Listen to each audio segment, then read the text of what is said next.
오늘은 지난주에 드린 말씀을 좀 이어서 의미를 담아서 좀 같이 나누려고 합니다. 오늘 제목은 주의 사랑과 의로움이 어디까지요? 자손 만대까지. 물론 상징적인 표현이죠. 자손 만대까지라는 것은 자손으로부터 시작하여 여러분 주변에 있는 분들이 여러분을 통하여 주의 사랑과 의로움을 경험할 수 있도록 하자는 뜻으로 이 제목이 나왔습니다. 지난주에 여러분, 우리는 사람의 존엄을, 인간의 존엄을 회복하게 됐는데 그것은 예수 그리스도의 사랑으로 회복하게 됐다고 말씀드렸습니다. 여러분, 예수 믿는 건, 신앙생활은 단순히 종교가 아닙니다. 예수님을 믿고 그냥 천국 가는 그 정도가 아닙니다. 예수님 믿는 건 우리의 전 존재가, 우리의 모든 생각이 천국으로 바뀌는 것입니다. 그렇게 됐을 때 비로소 제가 지금 말씀드리려고 하는 자손 만대까지 이어질 수 있는 우리 안에 능력이 생기는 거죠. 여러분, 추석 때 가족들을 만나고 전도하려고 합니다.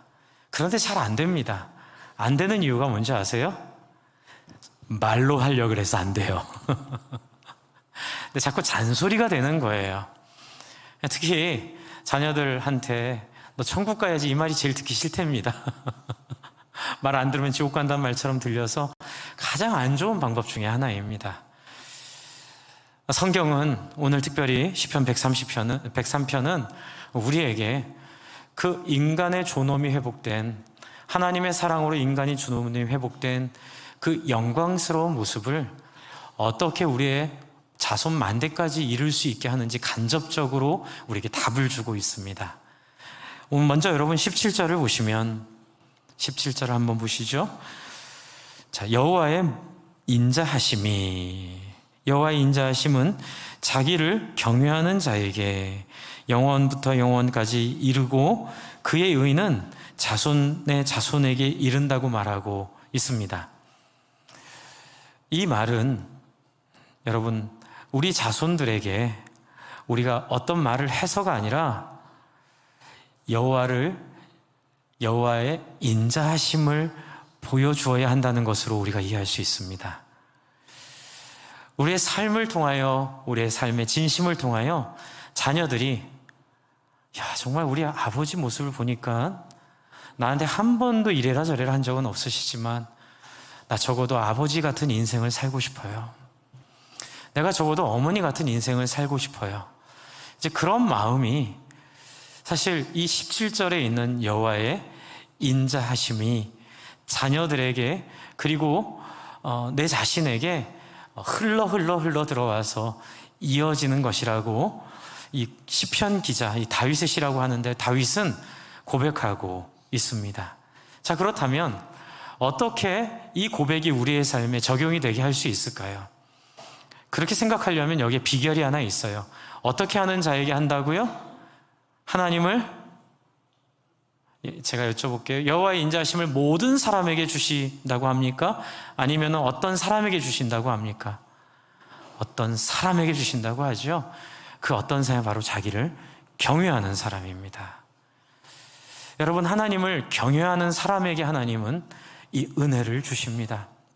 또 이렇게 들으면 그게 무슨 조건인가? 라고 오해할 수 있겠지만 천만의 말씀, 조건이 아니에요. 자, 앞에 있는 이 경외라는 단어가 갖는 의미를 좀 생각해 보면 이것은 조건이 아니라 누구든지 할 수 있는 일이라는 걸 알게 될 거예요. 왜냐하면 하나님을 경외하는 것의 핵심은 사람에게 있지 않습니다. 그것은 바로 경외하도록 우리를 인도하신 하나님에게 있어요. 여러분, 위에 내용을 제가 다 1부 때는 다 나누어서 얘기를 했는데 너무 분량이 많아서 제가 2부에는 좀 설교를 수정을 했습니다. 자, 지금 위에서 말하고 있는 이 1절부터 16절까지 이야기하고 있는 것은 하나님을 얼마나 경외할 만한 분인지를 설명하고 있어요. 저는 신앙을 매혹이라고 설명합니다. 반했다라는 표현 아세요? 반했다. 그렇죠? 여러분, 반하셨으니까 결혼하셨죠? 네, 반한 거예요. 그 사람에게 반하고 그 인격에게 반하고, 그래서 내 모든 것들을 한 사람에게 거는, 그래서 여러분, 하나님은 우리에게 당신의 모습으로 다가오셨습니다. 저는 오늘 여러분의 그 하나님을 좀 같이 나누고 싶어요. 1절에 보시면 그냥 제가 읽어드릴게요. 1절에 다윗의 시 시작은 이렇습니다. 경외하는 자라고 여겨지는 다윗은 1절에 하나님은 어떤 분이시기에 제가 이렇게 하나님을 존경합니다, 이렇게 안 하고요, 터져나오는 감정으로 내 영혼아 여호와를 송축하라, 송축하라. 내 속에 있는 것들아 다 그의 거룩한 이름을 송축하라. 내 영혼아 여호와를 송축하며 그의 은택을 잊지 말지어다. 여러분, 여러분이 이 자리에 오시고 또 전도받아 오시고 또 하나님이 여러분을 부르셔서 이 자리에 오셨던 것은 하나님이 여러분에 베푸신 은혜 때문이에요. 구원받기 위해서 왔다, 그것도 틀리진 않죠. 하지만 구원은 결과일 뿐입니다. 천국도 결과일 뿐이에요. 정말 중요한 것은 하나님을 좋아하지 않으면 천국이 지옥이 됩니다. 하나님을 즐거워하지 않으면 천국이 재미가 없어지게 돼 있어요. 그런 의미에서 여러분, 이 시편 기자는 하나님을 향한 진심 어린 고백으로 이 찬양을 시작하고 있습니다.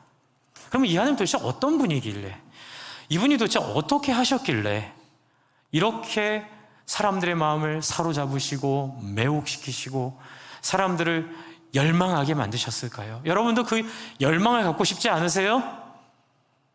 그냥 구원받기 위한 또는 어떤 일종의 신앙생활 그 정도에 멈추지 않고 정말 이 하나님을 매혹당하고 하나님께 열심으로 집중하고 하나님이 여러분의 인생 전체를 사로잡는 그 역사가 있기를 바랍니다. 네, 그분의 모습은 성경에, 구약에, 이미 신약에 가득 차 있어요. 그것을 다윗이 그 선배들이 경험했던, 그리고 다윗이 인생에 경험했던 고백으로 몇 가지 정리를 합니다. 그것은 바로 3절에 있는 우리의 죄를 용서하신 하나님이에요. 여러분, 우리는 불완전합니다. 우리는 늘 불안합니다. 인간은 늘 욕망 가운데 가득 차 있어요. 그런데 여러분, 정말 하나님은 저와 여러분이 어떤 사람인가와 상관없이 하나님이 여러분을 사랑하십니다. 여러분을 부르셨어요. 여러분을 찾아오셨어요. 그분은 내 안에 있는 죄악을 알고도 우리를 용서해 주셔요. 그런데 이게 단순히 말로만의 용서가 아니에요. 이 용서를 통하여 우리의 병이 낫게 되고요, 그리고 우리의 생명이 파멸의 두려움에서 벗어나게 되고요, 그리고 우리의 생명에는 여유로움과 따뜻함과 편안함이 생기기 시작해요. 여러분, 그렇게 살고 싶지 않으세요? 지난주에 발표된 23년 통계에 있는데 깜짝 놀랐습니다. 몇만 명이 자살을 하네요, 1년에. 그런데 그 자살 숫자가 OECD 평균에 훨씬 많고 2등보다 압도적인 많은 1등이에요. 그래서 매일 자살하는 10만 명 중에 평균 인원이 가장 자살이 적은 OECD 국가보다 2배 반 많은, 정말 가슴이 너무 아픈 거예요. 다 이렇게 마음의 상처와 고통을 안고 사는 이 시대에 여러분, 저는 이 다윗이 경험했던 이 하나님, 제가 주보에도 썼지만 이렇게 비유하고 싶습니다. 야구 좋아하시는 분은 아실 거예요. 야구 게임에는 비가 오면 게임이 끝나게 돼 있습니다. 그런데 5회 전에 오면 게임 취소가 됩니다. 노게임. 네, 저는 노게임 같은 생각을 해봤어요. 그 뭐냐면 인생을 한번 살아봤습니다. 야구 게임처럼 한번 시작해봤어요. 그런데 컨디션 난조가 생겨서 투수가 경기를 망쳐버렸어요. 그런데 감사히도 4회 말에 폭우가 쏟아집니다. 물론 상대편 입장에서는 또 다른 이야기겠지만, 하지만 우리는 우리 편 입장에서 한번 생각을 해보자고요. 여러분, 그때 게임이 취소됐고요, 모든 기록은 제로가 됩니다. 감사하죠? 여러분, 우리의 인생의 모든 실수와 잘못들을, 그것도 매일과 같이 여러분의 삶의 실수들을 하나님께서 마치 비가 와서 그 게임이 취소되어 다시 시작할 수 있는 것처럼 여러분의 매일매일을 이렇게 새로운 게임으로 시작하도록 하나님이 우리를 인도하십니다. 그것이 하나님의 사랑이에요. 저는 이 이야기를 이 땅에 많은 젊은이들이 듣는다면 자살하는 사람들이 좀 줄어들지 않을까, 스스로 절망하는 사람들이 좀 줄어들지 않을까 라는 생각을 하게 됩니다. 왜요? 다윗은 그런 식으로 따지면 100번도 자살했을 사람이기 때문에 그래요. 야곱, 요셉, 그렇죠? 네, 야곱의 또 고난이 있고 요셉의 고난이 있고, 여러분, 하나님을 믿는다고 해서 이 고난이 없어지지 않아요. 그러나 고난을 해석하는 눈이 바뀌게 됩니다. 저는 이렇게 생각합니다. 그동안 가상세계 속에서 사탄이 주는 거짓 정보에 속아 우리 스스로에게 실망하고 불안해하고 절망했던 우리를 예수 그리스도의 보혈로 하나님을 만나게 해서 실체 세계를 우리로 깨닫게 하신 것이 바로 복음이라고 믿습니다. 그 실체 세계는 바로 여러분은 한 사람 한 사람 다 귀한 사람들입니다. 여러분은 한 사람 한 사람 다 소중한 존재들입니다. 하나님은 여러분을 사랑하시고 여러분이 하나님의 형상의 온전한 모습을 회복하게 하기 위하여 하나님이 할 수 있는, 이 표현이 중요해요. 하나님이 할 수 있는. 하나님은 수단과 방법 가리지 않는 분은 아니세요. 수단과 방법이 분명히 다릅니다. 하나님은 공의 안에서 할 수 있는 최선을 다하여 여러분을 용서하시고 여러분에게 메시지를 보내시고 여러분을 부르시고 여러분을 어떻게 해서라도 여러분을 하나님의 마음을 가진 사람으로, 하나님과 소통하는 사람으로, 하나님과 교제하는 사람으로 하나님 만들려고 몸부림치신 모습이 바로 이 다윗이 고백하고 있는, 경험했던, 그리고 그 이후에도 많은 성경의 저자들이 고백해왔던, 그리고 또 신약시대에 예수 그리스도를 통하여 우리가 깨닫게 된 바로 하나님의 열심임을 믿으시기 바랍니다. 하나님은 여러분을 끝까지 포기하지 않으실 거예요. 그런데 우리가 생각하는 방향성이 좀 잘못된 방향성이 있었어요. 그건 뭐냐면 하나님의 사랑이 나를 다 봐주시는구나, 하나님의 사랑을 오해하는 거예요. 제가 늘 비유드리죠. 자식을 너무 사랑해서 시험지를 몰래 빼돌린 학교 선생님, 아버지, 어머니, 우리 그런 사건이 있었잖아요. 저 밑에 위에 동네에서. 여러분 멋있어 보입니까? 이야, 정말 아버지의 사랑의 최의 정점, 시험지 훔쳐다가 거긴 뭐가 빠졌어요? 기준이 빠졌죠. 공의가 빠졌죠. 그래서 하나님은 6절, 네, 시편 103편 6절 한번 보시고 읽겠습니다. 같이 한번 읽습니다. 시작. 여호와께서 공의로운 일을 행하시며 억압당하는 모든 자를 위하여 심판하시는도다. 그래서 이걸, 그의 행위를 모세에게, 행사를 이스라엘 자손들에게 알린 거예요. 여러분, 고난은 재수 없는 게 아닙니다. 고난은 불행한 게 아닙니다. 여러분의 회사에서 진급이 누락되고 회사에서 제명당하고 또 사업이 어렵게 되고 이런 모든 일은 그리스도 예수 안에 있는 자들에게는 축복의 시작인 줄로 믿으시기 바랍니다. 왜냐고 물어보신다면 여러분, 바로 하나의 목적은 여러분이 이 땅에서 여유롭고 풍성하게 사는 게 목적이 아니세요. 하나님은 그런 여러분의 삶의 풍성함도 주시지만 결국은 이 모든 섭리를 통하여 저와 여러분이 하나님 닮은 존재로, 하나님의, 이제 제가 맨날 하나님 닮은 존재라 그러니까 여러분 막연하시죠? 이렇게 구체적으로 얘기해 볼게요. 저를 한번 따라해 주세요. 하나님과 말이 통하는 존재로. 바로 이거예요. 하나님 말을 알아듣고 하나님에게 대화할 수 있고 하나님에게 찾아가서 하나님의 얼굴을 볼 수 있는 존재로 하나님이 저와 여러분을 만들어 가시려고 뭘 주시냐면 고난들을 주세요. 제가 고등학교 때 제가 별명이 목사였습니다. 고등학교 1학년 생활관에서 은혜를 엄청 받아가지고 목사하겠다고 서원한 다음부터 생활관에서 모일 때 수학여행 같은 거 가면 아이들 이렇게 소주 숨겨와서 소주 먹고 포커 치고 이러잖아요. 제가 딱 문을 들어가서 얘들아 내 말 좀 들어볼래? 그래가지고 사형리 전도지 꺼내가지고요. 제가 이렇게 막 예수님 전하고 너무 좋아서, 내가 만난 예수님이 너무 좋아서 갖고 저한테 목사라고 별명을 붙여줬어요. 어쨌든 그래서 예수를 믿은 친구가 하나 있었어요. 근데 놀라운 일이 벌어집니다. 예수를 믿었는데 그 다음 주 시험에서 평생 했던 컨닝 한 번도 안 걸렸거든요. 평생 동안 컨닝을 했는데 한 번도 걸린 적이 없어요. 그런데 예수 믿고 2주 있다가 걸렸어요. 그것도 제대로 걸립니다. 이북에서 넘어오신 그 장로님, 물리 선생님 감독할 때 부인할 수 없는 증거 딱 잡혀가지고요. 그러니까 옛날엔 좀 때렸어요. 특히 그 장로님들이. 그래서 거기서 엄청 맞았습니다. 시험 보다가 시험지 뺏기고 쫓겨나가고.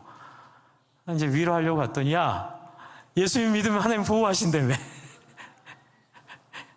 저도 그때 몰랐어요. 이게 설명이 안 됐어요. 그러나 나중에 신학을 하고 제가 제 인생을 살아보고 목회를 해보니까 그게 축복인 거예요. 네, 그리고 그 다음에 그 친구는 컨닝을 안 하게 됐습니다. 네, 걸리는 게 축복입니다. 할렐루야. 그동안 예수 안 믿을 때 살았던 삶에 잘못된 것들을 하나님은 드러내서 그 문제를 하나하나 처리하기 시작하십니다. 운동 새로 배우시나요? 탁구나, 그렇죠? 여러분 저는 안 하지만 골프도 많이 하시고 좀 테니스 좀 배우기 시작했는데요. 참 제 이 몸을 통제하는 게 너무 어려워요. 그 재미가 그만큼 없으면요, 그 연습을 맨날 해야 되거든요. 그래서 밤에 자다가 깨면 거실에 나가서 기도해야 되는데 테니스 폼 연습합니다. 밤중에. 네, 죄송합니다, 목사가. 네, 봐주세요. 네, 치면서 기도할게요. 훈련해야 됩니다. 계속 연습해야 됩니다. 그런데 그 짓을 왜 하냐면요, 재밌어서요. 그리고 너무 저에게 도움이 되고 건강해지고 제 몸이 너무 탄력을 얻고 제 근육이 7kg가 늘었습니다. 이거 인바디 하니까 체지방이 떨어지고 근육이 늘고 삶에 생기가 돌고 너무 유익하니까, 여러분 예수 믿고 하나님 만나는 것이 여러분에게 그런 매력이 되고 즐거움이 되어 어려운 여러분의 인생의 버릇과 습관들을 하나님이 다루실 때에 순종하고 그 공의에, 그 온전함이 여러분을 순순히 맡기시는 복됨이 있기를 바랍니다. 여러분, 우리 자녀들이 바라기는 모습이 이런 모습이에요. 엄마 아빠가 큰 돈을 버는 거 그거 아니에요. 유명해지는 거 그거 아니에요. 뜻을 세우고 사는 엄마 아빠, 오름을 따라 사는 엄마 아빠, 그렇죠? 가오 있는 엄마 아빠, 그렇죠? 기준이 있고 명확한 목적이 있고, 그래서 비록 세상 사람들과 같지 않더라도 부유하거나 가난하거나 상관없이, 어떤 옷을 입었는가 상관없이 자기 자존감에는 전혀 영향을 받지 않는, 여러분 예수 믿으면 발생되는 현상이 뭔지 아십니까? 나를 둘러싼 외부의 평가로부터 자유하게 됩니다. 옷도 자유하게 되고요, 백도 자유하게 되고요, 차도 자유하게 되고요. 물론 좋은 것도 할 수 있지만 그렇지 않을 때에도 전혀 내가 사람들을 대하거나 내가 이 세상에서 활동하고 살아가는데 전혀 영향을 받지 않습니다. 외모 컴플렉스 있는 분 계십니까? 하나님이 여러분을 사랑하십니다. 하나님이 여러분을 귀하다 말씀하십니다. 얼마나 귀하냐면요, 하나님이 당신이 할 수 있는 최선을 다하여 여러분을 섬기고 여러분을 인도하고, 저는 이렇게 표현해요. 당신의 목숨을 걸 정도로, 당신의 전 존재를 걸 정도로 여러분을 하나님이 사랑하십니다. 그 공의와 고난을 이해하시기 바랍니다. 그래서 앞에서는 이런 공의의 하나님을 이해하고 또한 그 공의의 하나님이 우리를 어떻게 사랑하시는지, 그래서 8절에 이런 표현을 해요. 8절 한번 읽어보시겠어요? 같이 시작.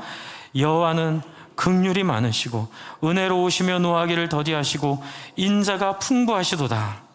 9절, 반면에 자주 경책하지 아니하시며 노를 영원히 품지 아니하시도다. 출애굽기에 모세에게 하나님이 두 번째 돌판 완성된 다음에 나타나실 때 여호와로다 여호와로다 인자와 자비가 풍성한 하나님이로다. 그러면서 하신 말씀이 있어요.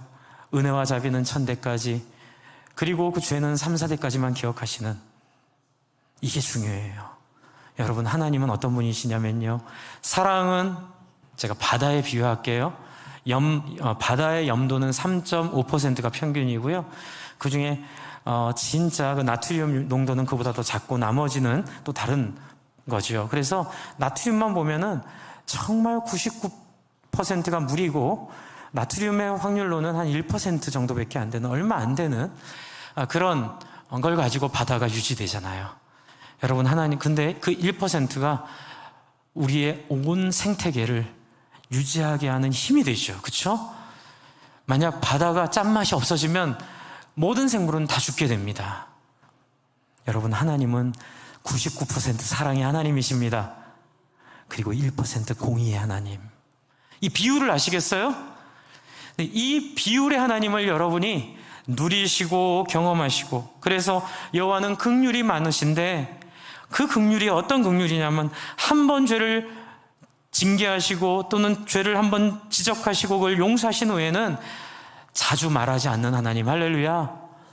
노를 영원히 품지 않는 하나님. 제가 아까 말씀드렸죠, 아침마다 새로운 날이 시작되는 여러분, 주 안에 사랑하는 성도 여러분, 이 하나님을 알게 되면 어떻게 할 수 있을까요?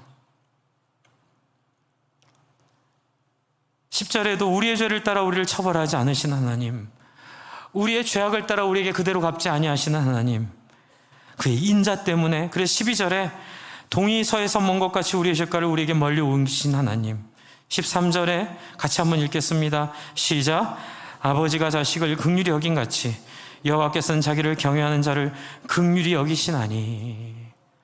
여기서 이제 경외라는 단어가 나와요. 그럼 경외는 뭘까요? 한번 같이 해주셔요. 긍휼한 하나님을 받아들이는 것. 아주 쉽죠? 하나도 어려울 거 없어요. 자, 하나님은 이렇게 멋진 분이세요. 이렇게 놀라운 분이세요. 어찌 하실래요? 어찌 하실래요? 여러분이 하나님을 순순히 받아내시겠습니까? 이게 쉽고도 어렵습니다. 어떤 때는 정말 어렵고 어떤 때는 너무 쉬워요. 이걸 쉽게 만드는 비결이 뒤에 나와요. 어쨌든 여러분, 이 하나님을 경외하는 자에게, 그렇죠? 17절로 다시 갑니다. 여호와의 인자하심은 자기를 경외하는 자에게, 하나님을 받아들이는 자에게, 이 하나님을 아는 자에게 미친다고 얘기하고 있습니다. 그러면 우리 문제 하나 남았죠. 뭐예요? 날마다 내 죄를 용서하시는데 또 나는 어떻게 해요? 날마다 죄를 짓는 내 안에 불안함이 있죠. 그래서 목사님, 양심에 찔려서 또 하나님께 못 나가겠어요? 아니에요. 여러분, 그 오해하시는 거예요. 그 하나님을 착각하시는 거예요. 하나님 우리에게 약속 주신 거 하나 있어요. 그렇죠? 18절에 그의 언약을 지키고 그의 법도를 기억하여 행하는 자에게로다. 여기서 우리는 다 약호가 죽어요. 우리의 마음에 있는 딱 우리의 생각이 꺾여요. 하나님, 나는 그거 어려워요? 아니에요. 자, 19절을 보세요. 뭐라고 하죠? 여호와께서 그의 보좌를 하늘에 세우시고 그의 왕권으로 만유를 다스리는 얘기를 괜히 할까요? 아니에요. 한번 같이 해주세요. 여호와가 이루시리라. 이 얘기 괜히 하는 거 아니에요. 하나님은 어떤 분이세요? 위대한 분이에요. 하나님은 능력 있는 분이에요. 하나님은 굉장히 못할 일이 없는 분이세요. 그래서 여러분, 우리가 갖고 있는, 위에 보면 우리의 체질이 풀과 같고 우리가 바람에 내어 겨와 같다는 그런 표현하는 거 우리 이해해요. 바로 비결이 20절에 있어요. 20절을 한번 같이 읽어보겠습니다. 제가 보내드린 슬라이드 보여주시고요. 20절, 앞에 한번 보시면서 같이 한번 읽겠습니다. 시작. 능력이 있어 여호와의 말씀을 행하며 그의 말씀의 소리를 듣는 여호와의 천사들이여 여호와를 송축하라. 뜬금없이 여기서 하나님은 이런 분이시고 우리는 체질이 풀과 같고, 그렇죠, 하나님 우리를 매일 용서하시고 긍휼이 넘치는 분인데, 근데 공의가 좀 있어요. 우리는 감히 그 앞에 설 수도 없고, 용서해 주셨어도 내일을 어떻게 살지? 10년 뒤에 나의 모습은 어떻게 될까? 그때 하나님이 말씀하세요. 능력이 있어 여호와의 말씀을 행할 수 있는 자들이여. 제 슬라이드를 한번 보여주세요. 네. 제가 다른 번역으로 세 가지 번역을 갖고 왔어요. 20절은 방금 우리가 읽은 개역개정의 번역이고요. 20절은 새 번역이에요. 새 번역. 자, 한번 새 번역으로 같이 읽어볼까요? 시작. 천사들아 주의 말씀을 듣고 뭐예요? 실행할 능력이 있는 용사들아 주를 찬양하여라. 그러니까는 개역개정에서는 천사들이 능력이 있어 여호와의 말씀을 행한다처럼 들렸는데, 20절을 보니까 천사들이 주의 말씀을 듣고 실행할 능력이 있는 용사들이에 대한 얘기가 또 나와요. 좀 애매한 번역이죠. 20절 맨 밑에 거 김정우 교수님 시편 주석에 나오는 그분이 직접 한 히브리어 번역입니다. 또 한번 읽을게요. 시작. 그의 모든 천사들아 그의 말씀을 듣고 따르는 힘찬 용사들아 여호와를 찬양하여라. 보니까 우리 개역개정에, 왜냐하면 이 구절이 이 시리아판 히브리어 성경에는 빠져 있어요. 후렴부가. 그래서 이걸 상상해서 20절에 번역을 한 건데, 이 밑에 있는 새 번역과 김정우 시편 주석 하실 때 번역은 그걸 다 감안한 번역이거든요. 이게 좀 완성된 것 같아요. 뭐예요? 하나님이 여러분에게 비록 체질이 풀과 같고, 비록 내일 또 죄를 지을 수 있을 것 같은 인생들이지만 하나님이 약속하시는 거예요. 실행할 능력이 있는 용사들아. 뭘까요? 여러분 하나님이 이렇게 만드실 거예요. 여러분 이런 용사로 만드실 거예요. 여러분 안에 이런 말씀을 실행할 수 있는 능력을 하나님이 주실 거예요. 그 약속이 바로 요한복음 14장에 있습니다. 요한복음 14장 한번 보여주세요. 요한복음 14장. 이건 예수님께서 마지막 십자가 지기 전에 하신 얘기예요. 자, 12절이에요. 이게 바로 용사의 모습이에요. 12절 같이 한번 읽어주실래요? 시작.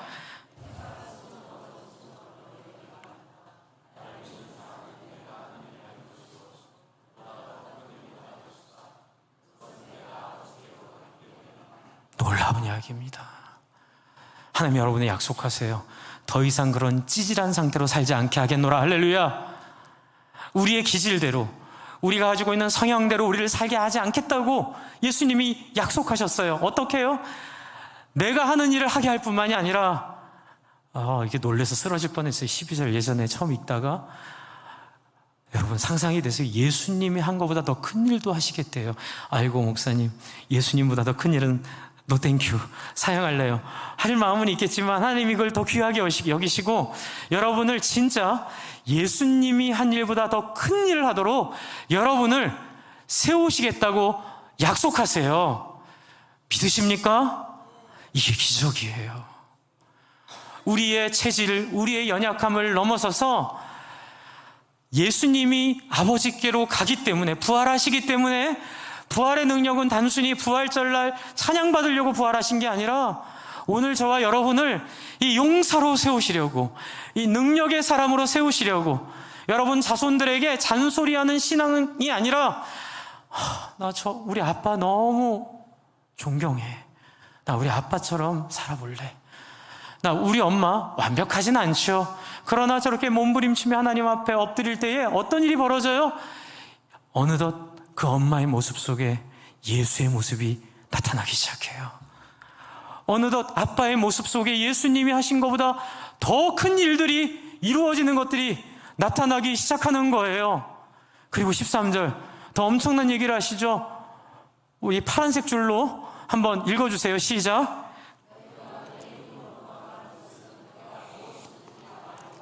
아멘. 여러분 우리에게 어떤 권한을 주세요? 여러분이 원하는 것마다 하나님이 다 이루어 주시겠대요. 여러분이 원하는 것 하나님이 원하는 것으로 만드실 거예요. 그리고 하나님은 여러분의 인생이 유감이 없도록,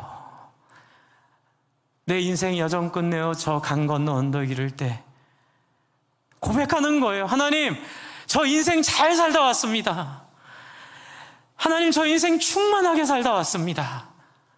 죄에 허덕이며 찌그러진 인생이 아니라, 비록 연약하지만, 비록 상처 입었지만, 비록 내 기질은 있었지만, 그러나 주의 은혜로 말미암아 주님이 원하는 것에 소원을 두게 하시고, 무엇이든지 그 주님의 원하는 소원, 내 소원대요, 내가 기도하는 것마다 서로 마음이 맞고 죽이 맞고 생각이 맞게 되어 하나님, 통쾌한 인생, 유감 없는 인생, 기가 막힌 인생 살고 왔습니다. 여기에 뭘 거세요? 13절 하반절에 하나님의 명예를 거세요. 이것은 아들로 말미암아 아버지께 영광을 받게 하시려는 것이다. 무슨 뜻이에요? 내 목숨을 걸고 각오하고 내가 약속하마, 내 존재를 걸고 너희에게 약속하마. 그래서 14절 뭐라고 명령하시죠? 시작. 너희가 무엇이든지 내 이름으로 구하면 내가 다 이루어 주겠다. 여러분, 이건 어떤 전제가 있냐면 하나님을 경외하는 자, 하나님에게 매혹당한 자. 여러분, 그래서 우리는요, 죄를 안 지려고 노력하는 자가 아니고요, 하나님을 너무 사랑하다 보니까, 한번 같이 해주실래요? 같이 해주세요. 굳이 하나님이 힘들어하는 것, 안 하게 되는 것. 그러니까 이게요, 거룩한 거는요, 막 돌을 닦아 거룩해지는 거 아니에요. 여러분, 아내랑 신혼여행 갔는데 아내가 굳이 안 먹겠다는 음식점에 끌고 들어가서 밥 먹는 사람이 있어요? 네, 막 그 중국 음식 향 싫어하는데 막 끌고 들어가서 내가 좋아하니까 너 먹어야 돼, 이러면은 이혼하죠, 그날. 사랑은 그런 거 아니에요. 뭐예요? Love is. 우리 저희 청년 때 사랑은 뭐예요? 같이 상대방이 좋아하는 것을 함께 하는 것. 여러분, 이게 바로 하나님을 경외하는 거예요. 그런 자들이 기도하면 뭐든지 이루어주세요. 막 손가락 뼈도 붙고요, 막 심장도 안 다치던 심장이 다치고요, 막 암세포도 머물고요. 제가 한번 말씀드렸죠. 저희가 교제하는 최영기 목사님 사모님이 30년 전에, 24년 전에 말기암 3개월 남았다는 판정을 그 MD 암센터에서 받았어요. 그래갖고 기억나요? 다 금식 기도했는데 3년 전에 돌아가셨어요. 그러니까 나 이렇군요. 그 암 선고받고 24년 사시고 그 가정교사학원 은퇴하고 다음에 돌아가셨어요. MD 암센터에서 물어봤대요. 이건 기적인데 그 암이 24년을 머물러 있었던 거예요. 그리고 사역을 다 하셨어요. 그리고 사역이 끝나고 은퇴한 다음에 그 암이 그때부터 진행을 시작해서 돌아가셨어요. 3개월 만에. 진행이 시작한 지 3개월 만에. 그래서 영구 샘플로 쓰기를 요청해서 허락해 주셨다고 하시더라고요. 여러분, 얼마나 신나요? 저는 너무너무 가슴이 터질 것 같아요. 내 인생 내 마음대로 못하지만, 그러나 하나님께 내 인생을 드리게 되면, 그분의 은혜에 같이 올라타게 되면, 여러분, 먹고 사는 문제 거기에 급급해 살지 않게 돼요. 여러분의 인생, 여러분의 명예 지키기 위해 발버둥치지 않아도 돼요. 물 흐르듯이 주님의 소원 가운데 따라갈 때에 하나님이 여러분을 인도하신다는 거예요. 15절에 부탁 딱 하나 하세요. 빨간 글씨 한번 같이 읽을까요? 시작.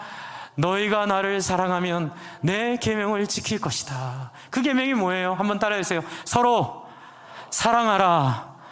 내가 너희를 사랑했듯이 너희도 서로 사랑하라. 여러분, 예수님 사랑은 그냥 감사합니다 꿀꺽 먹고 뒤돌아서는 게 아니라, 그 사랑 너무 고마워, 그 사랑 너무 감사해, 나도 예수처럼 다른 사람 위해 내 생명을 내어주고, 나도 예수처럼 옳은 일을 위하여 내 삶을 드리는 그 일. 여러분, 이 일을 위하여 아까 전에 제가 말씀드린 시편 103편에 말씀을 행할 수 있는 능력 16절에 약속하고 계세요. 내가 아버지께 구하겠다. 기가 막혀요. 앞에 너희가 무엇이니 구하면 이루어준다 했죠. 예수님이 구하면 이루어질까요? 안 이루어질까요? 100% 이루어지겠죠. 예수님 뭐 구하세요? 우리 제자들 재벌되게 해주세요. 이런 거 구하세요? 우리 제자들 안 아프고 평생 살게 이런 거 구하세요? 아니죠. 딱 하나 구하세요. 보혜사를 구하세요. 성령을 구하세요. 여러분 다른 거 구하지 마시고 여러분에게 임하실 성령을 구하시기를 바랍니다. 이것은 100%예요. 성령이 여러분에게 임하시면 17절 그분은 진리의 영이다. 세상은 그분을 보지도 못하고 알지도 못하지만 그분을 알 수 없지만 그러나 너희는 그분을 안다. 그분이 너희와 함께 계시고 너희 안에 계시기 때문이다. 이 성령으로 말미암아 저와 여러분의 인생을 자녀들에게 잔소리하는 아버지 어머니가 아니라 자녀들의 마음에 꿈을 주고 자녀들의 삶에 희망을 주는 존경스러운 예수님 닮은 그 모습으로 하나님이 여러분을 횡재하게 하실 줄로 믿으시기 바랍니다. 이게 횡재죠. 이게 횡재죠. 예수의 모습이 내 안에 담기는. 그래서 여러분이 보혜사 성령이 다시 아까 전 그 말씀으로 돌아갈게요. 여호와의 말씀을 지킬 능력을 우리에게 주실 줄로 믿으시기 바랍니다. 그렇게 됐을 때 여호와가 우리에게 주신 이 능력을 통하여 우리가 21절 그에게 수종들며 그의 뜻을 행하는 모든 천군이여 여호와를 송축하라. 22절 여호와의 지으심을 받고 그가 다스리시는 모든 곳에 있는 너희여 여호와를 송축하라. 내 영혼아 여호와를 송축하라. 이 삶이 여러분 삶 속에 넘치고 풍성하게 될 거예요. 여러분 목회자에게만 특별한 복이 있을까요? 아니에요. 여러분 목회자만 갖는 특별한 복 없어요. 저는 단지 제 역할을 할 뿐이에요. 그러나 만약에 제가 여러분과 같이 성도로서, 그렇죠, 여러분 목회자보다 성도가 더 소중한 거 아세요? 성도님들이 굳이 안 해도 되는데, 그리고 자기 생계도 있는데 생계에 더불어 하나님의 소원을 이루기 위하여 자기에게 주어진 직장에서 그 고통 가운데 그 어려움 가운데 발버둥 치며 애쓰며 한 영혼이라도 섬기려고 하는 귀한 헌신, 그 헌신이 하늘에서 영원히 빛날 줄로 믿습니다. 그 삶이 하늘에서 영원히 빛나요. 단지 저는 그 삶에 얻어 타는 것뿐이에요. 주 안에 사랑하는 성도 여러분, 이 시간 여러분의 인생 하나님께 드려보지 않으시겠어요? 경외하는 것은 다른 거 아니에요. 하나님, 내 인생을 책임지시는 것을 제가 허용합니다. 하나님, 내 인생을 하나님이 쓰시도록 제가 내어드립니다. 하나님, 나와 동행하시고 제 삶의 주인이 되어 주시옵소서. 내가 언제 하나님께 갈지 모르겠지만 죽음 두려워하지 않는 인생으로, 죽음이 닥쳤을 때에 후회 없는 인생으로, 우리 자녀들에게 영광스러운 인생으로 하나님 나를 사용해 주시옵소서. 이 시간 우리 이렇게 한번 결단합시다. 하나님 앞에 내 삶을 이렇게 드리겠다고 하나님께 내어 드립시다. 이게 경외입니다. 이 시간 우리 한번 같이 결단하며 같이 간절히 기도하겠습니다. 하나님 아버지, 우리가 결단하고 하나님에게 우리의 인생을 함께 드립니다.